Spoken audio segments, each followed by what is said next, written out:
Estamos todos nós aqui para adorar e louvar a Deus com a garganta boa, não. Tem fôlego de vida para adorar. 2 Samuel, capítulo 6, versículo 10. Sexto dia da campanha Arca da Aliança. Se alguém tiver dificuldade, faz assim. Tem alguém aí do seu lado que pode te ajudar. Alguém mais acostumado com a Bíblia, um obreiro, uma obreira, que pode ajudar você. Só levantar a mão, que alguém vai te ajudar. Senão eu desço daqui para te ajudar. 2 Samuel, capítulo 6, versículo 10. Todos encontraram? Amém? Amém. Toda atenção para a palavra, por favor. Os obreiros também podem procurar um canto e se assentar durante a palavra, por favor. No versículo 10 diz assim: E não quis Davi retirar para junto de si a arca do Senhor, a cidade de Davi. Mas Davi a fez levar à casa de Obed-edom, o giteu. E ficou a arca do Senhor em casa de Obed-edom, o giteu, 3 meses. E abençoou o Senhor a Obed-edom e toda a sua casa. Então avisaram a Davi, dizendo: Abençoou o Senhor a casa de Obed-edom e tudo quanto tem por causa da arca de Deus. Foi, pois, Davi e trouxe a arca de Deus para cima da casa de Obed-edom, a cidade de Davi, com alegria. E sucedeu que quando os que levavam a arca do Senhor tinham dado 6 passos, sacrificava bois e carneiros cevados. E Davi saltava com todas as suas forças diante do Senhor. E estava Davi cingido de um éfode de linho. Assim Davi e toda a casa de Israel fizeram subir a arca do Senhor com júbilo e ao som das trombetas. E sucedeu que, entrando a arca do Senhor na cidade de Davi, Mical, a filha de Saul, estava olhando pela janela, e vendo ao rei, que ia bailando e saltando diante do Senhor, o desprezou no seu coração. Introduzindo a arca do Senhor, a puseram no seu lugar, no meio da tenda que Davi lhe armara, e ofereceu Davi holocaustos e ofertas pacíficas perante ao Senhor. Amém? Amém. Pode se sentar. Vamos falar da arca. O que era a arca de Deus? O que ela representava para o povo hebreu? O que ela representa hoje para nós? Quem é essa arca para nós? Hoje a nossa arca é o Senhor Jesus. O Espírito Santo que está no meio de nós e habita em nós. A arca da aliança representa, nessa época, a presença de Deus. A arca da aliança é o poder de Deus no meio do povo. É a unção de Deus, é o mover de Deus, é a vitória, é a alegria. E essa arca não estava no meio do povo, porque tinha sido levado pelos filisteus, depois foi trazido e depositado na casa de Abinadab. Saul não deu importância para a arca, para a presença de Deus. Não é à toa que foi rasgado o reino dele e a presença de Deus se retirou por desobediência, porque o pecado de desobediência é como um pecado de feitiçaria. E pela desobediência foi tirado o Espírito de Deus de Saul. Então ele não ligava para a arca, porque se ele ligasse, ele obedeceria. Mas 20 anos ficou a arca na casa de Abinadab, e aquela arca ali não fez nada na casa de Abinadab. Era simplesmente um objeto. E nada aconteceu. Mas quando Davi assumiu o seu reino, queimou no coração dele o desejo de trazer a arca para Jerusalém, para o meio do povo. Ele entendia que a arca era o poder de Deus. Ele entendia que a arca era o próprio Deus, a presença de Deus, e que Deus se movia da arca, e que a alegria do Senhor iria habitar no meio do povo. Então, Davi resolveu trazer a arca. da casa de Abinadab. Mais ou menos uns 12 quilômetros até onde ele ia. E quando ele resolveu trazer, ele pôs no carro novo, os filhos de Abinadab trouxe a arca e aconteceu algo inesperado.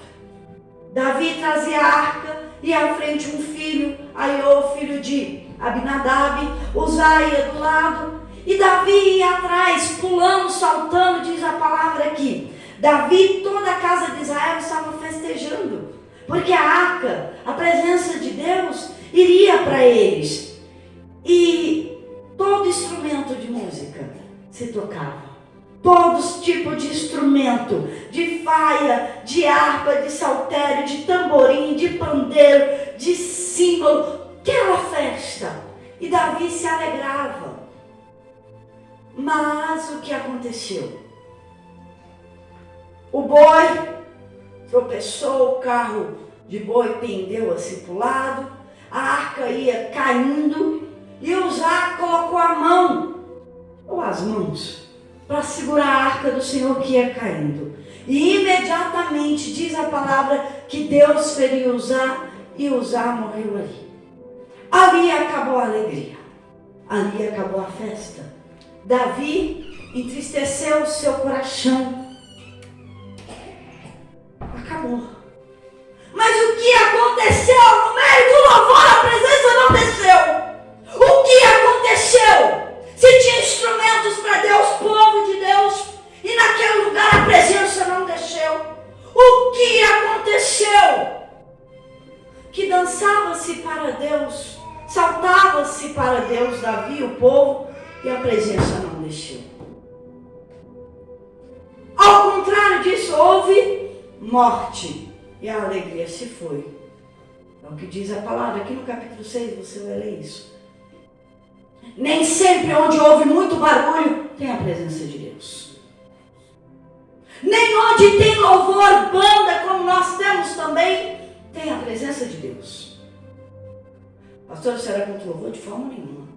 Eu amo, louvo junto. Dou uma de Davi. Amo! Mas como? Como o pastor disse aqui, eu falei, meu marido está amando de Deus. Meu marido ama de Deus. Quando se louva com verdade aqui. Quando se louva com sinceridade. Quando se salta de alegria na obediência e na verdade. A presença desce. O Senhor recebe. Aí sim. Aí sim. Quando isso acontece? É o final dessa pregação. Ali Deus não recebeu.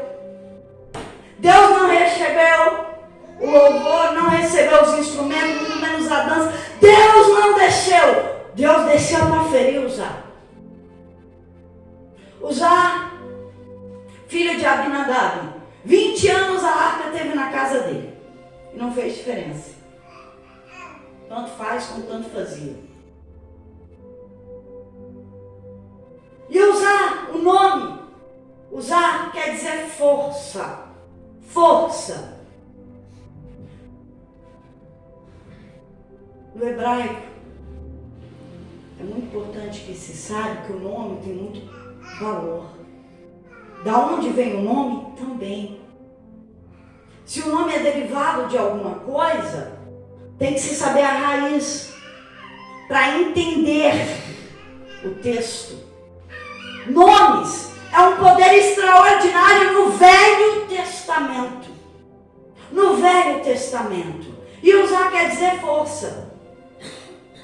Uzias vem também da palavra de Uzá. Ias quer dizer Deus. Uzias, o rei Uzias. Quem lembra do rei Uzias na Bíblia, pelo amor de Deus?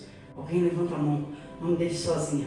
Quer dizer força de Deus. Uzá quer dizer força dele mesmo. Não é a de Deus. Para que vocês entendam. O que é isso? A minha mão, a minha força, do meu jeito, Deus não recebe. Isso quer dizer a palavra Uzá. Uzá quer dizer a força. Ele usou a força dele, o braço dele, do jeito dele.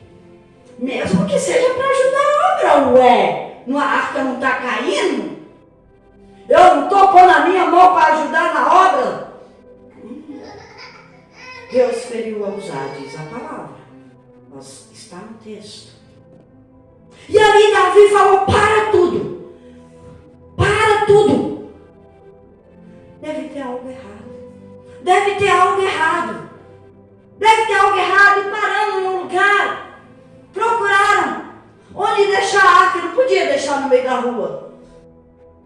Deve estar numa casa. A casa de Obed-edom. E diz a palavra, essa parte nós lemos. Davi fez levar a arca. Não foi pedir para entrar a arca. Davi fez, o rei mandou colocar a arca na sua casa. O rei mandou colocar a arca na casa de Obed-edom. A casa que tinha do lado. Por quê? Eu imagino que primeiro medo. Prega comigo, Felipe. Isso mesmo. Prega comigo. Vai ser pregador da palavra. Eu também creio em nome de Jesus. Obed-edom não pediu.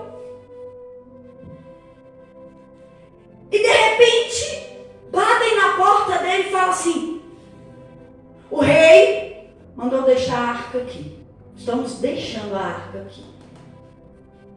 Como estava Davi? Triste, assustado, sem saber o que fazer. Acabou de morrer alguém. Acabou de morrer alguém. Então, peraí, a presença de Deus, o poder de Deus, a unção de Deus é muito perigosa também. A obra de Deus é maravilhosa, mas é muito perigosa. E Davi descobriu isso na pele. E ali assustado, ele falou: eu preciso de um tempo para ver o que eu vou fazer. Eu preciso examinar a escritura. Eu preciso descobrir como fazer do jeito certo. Então a arca foi para a casa de Obed-edom. Davi voltou para a casa dele. Eu imagino que todo o povo para a casa dele. Agora nós vamos começar com Obed-edom. A arca chegou em sua casa. E o que nós lemos aqui é esse tantinho na Bíblia que fala de Obed-edom. Não fala em outro lugar. Fala que o seu nome é Obed-edom e que ele era giteu. Provavelmente não é certo, porque a Bíblia não dá certeza. Giteu quer dizer da cidade de Gate. Golias de Gade, então nem tenho certeza se ele era hebreu. Porque não tem história. É alguém que não tem história na Bíblia. Não está na genealogia. Não está anteriormente na Bíblia. O giteu provavelmente é da cidade de Gade. Golias de Gade, talvez ele possa ser filisteu. Isso quer dizer o quê? Que ainda que você não tenha sangue, herança, você pode pelo sangue de Jesus tornar-se filho de Deus. Tornar-se filho da bênção de Deus. Então, chegou a casa e diz a palavra Obed-edom. Já tem uma grande diferença. Obed quer dizer servo ou escravo. Servo. Só o nome dele para mim já é uma bênção. Ele está para servir. Ele está para obedecer. Ele está para fazer com excelência. Ele está para, com diligência, fazer o melhor dele, servir. Por isso, quando o rei mandou, eu imagino ele dizer: sou servo, eis-me aqui. O nome dele já diz isso, que é Obed. Obed quer dizer isso. E Edom, pastora? Edom quer dizer vermelho. Lá a gente lembra lá de Saul, de Edom, porque era vermelho, né? De sangue. Edom, vermelho, sangue. A tradução da palavra Edom. Edom é vermelho. Então ele é um servo vermelho. Vou pôr na minha tradução: servo do sangue. Para mim, o sangue de Jesus. Porque todo o Velho Testamento não está escrito Jesus, mas eu vejo Jesus. Eu não consigo olhar sem ver um Salvador. Eu não consigo ver uma raiz de um bem sem Jesus estar. Ainda que seja na origem do nome, ainda que seja salvando possivelmente um filisteu, salvando alguém que não tem herança, mas alguém que abriu a casa para a presença de Deus. Alguém que não disse não, mas disse: sou servo, eis-me aqui, do rei. Que rei? O rei era Davi, mas para mim o rei é Jesus Cristo no nosso tempo. Então é alguém que estava disposto, era servo, que abriu a sua casa, que não disse não. O rei com medo. E eu vi um servo Um servo recebendo o que o rei não queria. Olha que coisa. O rei não queria a arca com ele porque temeu. Obed-edom abriu a casa para servir a Deus. Falou, traz para mim. Traz para mim. Mas não foi a força, foi a força. Davi mandou, mas ele não recusou, ele não se opôs. Ele aceitou, porque a natureza dele era de servo. Servo do Altíssimo. E diz a palavra que ficou a arca do Senhor na casa de Obed-edom 3 meses. Somente 3 meses. Em 3 meses, Obed-edom prosperou. Em 3 meses, tudo que ele tinha se dobrou, ele enriqueceu, tudo deu certo, soberanamente, sem explicação. Deus, milagre, milagre. Quem era Obed-edom? Um servo do sangue, um servo vermelho, que não tem história, que ninguém conhece, que não aparece na Bíblia, e que jamais o rei iria na casa dele, porque ele estava à beira de um caminho. Era alguém que ninguém dava nada, mas que de repente o próprio Deus olhou. Era alguém que parou o rei, alguém que o céu olhou, alguém que Deus achou graça simplesmente por um nome. Eu vim para servir, porque eu sou servo do Senhor. Eu não sou da tribo de Levi, eu não sou sacerdote, nem sei se ele era hebreu, mas eu sei que Deus olhou para ele e que mandou abrir a porta da casa dele, porque Deus queria entrar. Deus deu ordem a um rei e falou, me coloca, abre, eu vou entrar na casa dele. Eu quero abençoar a família dele, eu quero abençoar a casa dele, eu quero estar com ele, porque ele me serve, ele é diligente, ele é servo. Ainda que ninguém viu, o rei não viu e ninguém viu, Deus viu. Se Deus te viu, é o suficiente, é o suficiente. E Deus olhou para Obed-edom e de repente avisaram Davi, rei. Você não imagina. 20 anos a arca ficou na casa de Abinadab. Não aconteceu nada.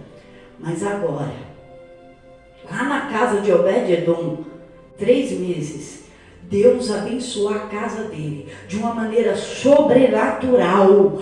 Deus abençoou. E ele diz a palavra que ele foi abençoado em tudo quanto ele tinha. O cachorro foi abençoado. A vaca foi abençoada. Tudo que ele tinha. Não sei o que ele tinha, mas tudo que ele tinha prosperou, cresceu, avançou. Deus abençoou e chegou no ouvido do rei. Que Obed-edom prosperava, tudo que ele tinha estava prosperando, indo para frente, e de repente Davi se alegrou. Davi se alegrou e bateu na porta de Obed-edom. Alguém que não era ninguém. Alguém que não tem história. Alguém que tinha nome de servo ou escravo. E o rei bateu na porta. E eu creio que assim vai ser na sua vida. Ainda que julgue que você não é nada nem ninguém, o Senhor vai enviar o seu nome e soprar de uma maneira que glorifique a Deus, para a glória de Deus. O Senhor vai abençoar a tua casa, a tua família, tudo que tem. Quem entrar na tua casa, debaixo do teu teto, vai ser abençoado. Aquele que chegar perto de você vai ser transmitido a bênção. E tudo aquilo que vier até a sua casa será abençoado pela sua bênção, pela sua obediência, pela sua vida com Deus. A luz que em você habita iluminará aquele que está em trevas, ainda que seja o rei, ainda que seja um grande. Porque Davi não queria a arca, mas agora ele queria de volta. Agora ele queria a arca. Agora eu quero a arca não mata mais. A arca agora abençoa. A presença de Deus voltou. Nossa, a presença de Deus voltou? Voltou. Porque encontrou um servo.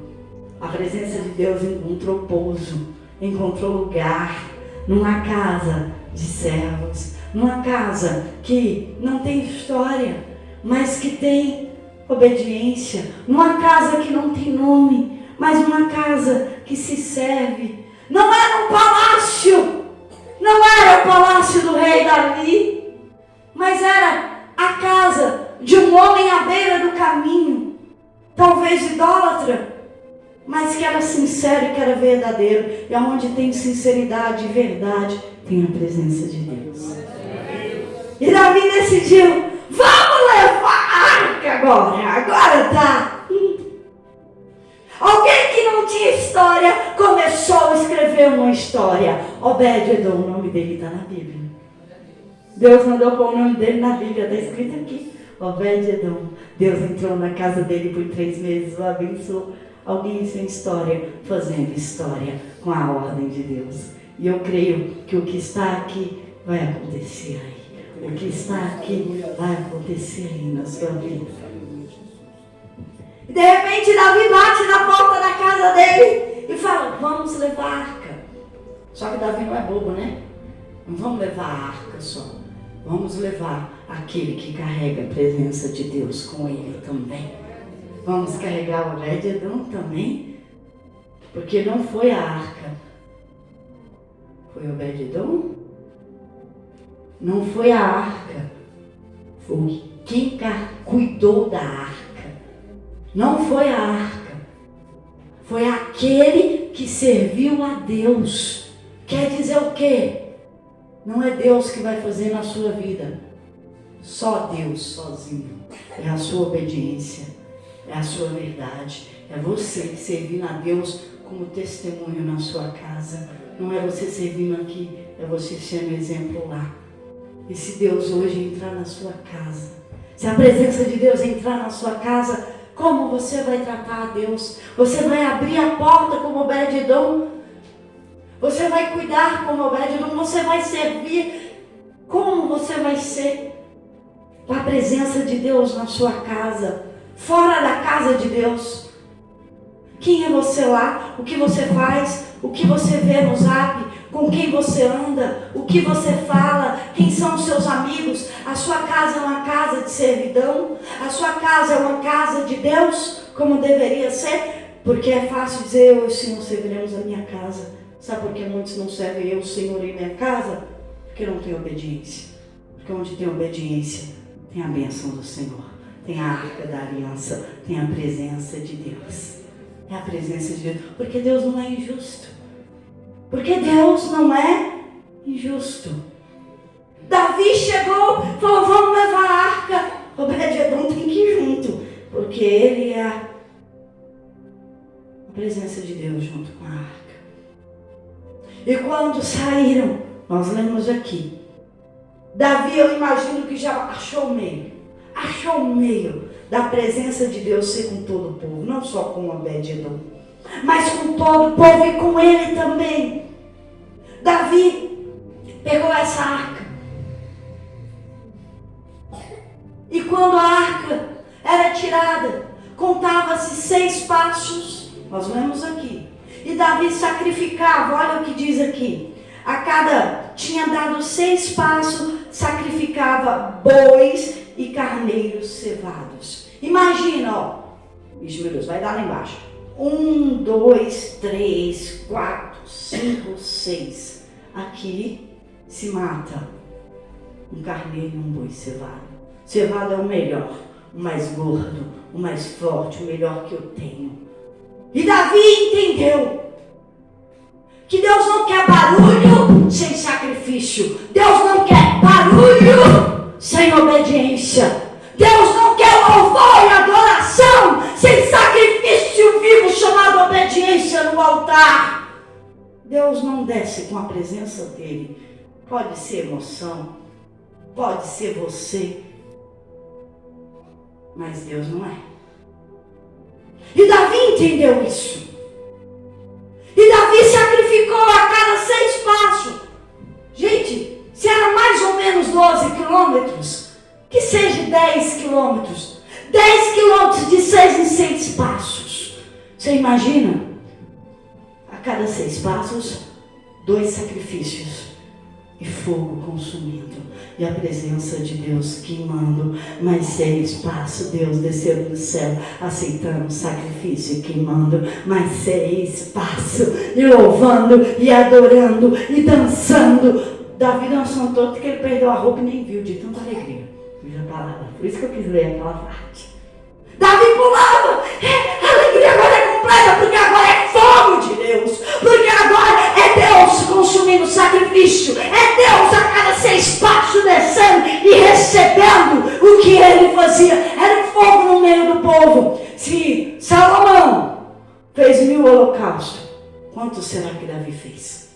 De 6 em 6 passos, e o fogo descendo, e a presença de Deus descendo. Foi um maior avivamento, um dos maiores avivamentos da Bíblia. Avivamento desce com conserto, com obediência. Avivamento desce quando você sacrifica. É esse o segredo. O que faltava lá atrás? Porque o Israel não tinha sacrifício. Sacrifício vivo e santo e agradável a Deus. Davi começou a sacrificar. E quando terminou, eu quis ir até ali. A hora que chegou lá, Davi deu mais holocausto e oferta pacífica diante de Deus. Ele terminou sacrificando, ofertando a Deus, porque ele entendeu: sem sacrifício, sem presença de Deus, sem obediência, sem presença de Deus. A arca representa, mas é o que você faz que desce fogo. E esse sacrifício vivo é você. Esse sacrifício vivo sou eu, que entrego todos os dias a minha vontade, para fazer a vontade dele. É renúncia a si mesmo, para seguir a ele. É renunciar à tua vontade. É aí que a glória desce. E é aí que você salta. E é aí que Deus move, e é aí que a mão de Deus vem, e é aí que a vitória vem, e é aí que a casa enche de alegria, e é aí que vem o poder e a unção de Deus. A arca é um objeto, mas o que é válido é a presença que desce de cima da arca, e é o que desce sobre você, poder e unção, é o que vale. O sacrifício, o seu sacrifício. Sacrifício sem obediência, tolice. Obedeça, depois sacrifique. Sacrifique. Porque o Senhor sacrificou o seu Filho, Jesus Cristo, por nós, naquela cruz. E Jesus Cristo obedeceu até a morte de cruz. Serviu e o seu sangue foi derramado. Obed-Edom, servo e sangue vermelho. Para mim é só dizer assim: servir. O maior servo que existiu para mim se chama Jesus Cristo, que nos deu o exemplo e derramou o seu sangue na cruz por todos nós, nos dando um exemplo. E agora é quem nós seguimos, Jesus Cristo. E para seguir a Ele, crucifique a você mesmo, crucifique a sua vontade, crucifique a sua carne, para que desça a presença dEle no madeiro, porque a arca era de madeira, representando a vida dele humana aqui na terra. A arca era coberta toda por ouro, representando a divindade dele, a parte divina dele. Então sacrifique a sua humanidade, o teu eu, a tua vontade, em obediência ao Senhor, que vai descer a outra parte, a glória, a presença do Espírito Santo sobre você. Amém? Amém.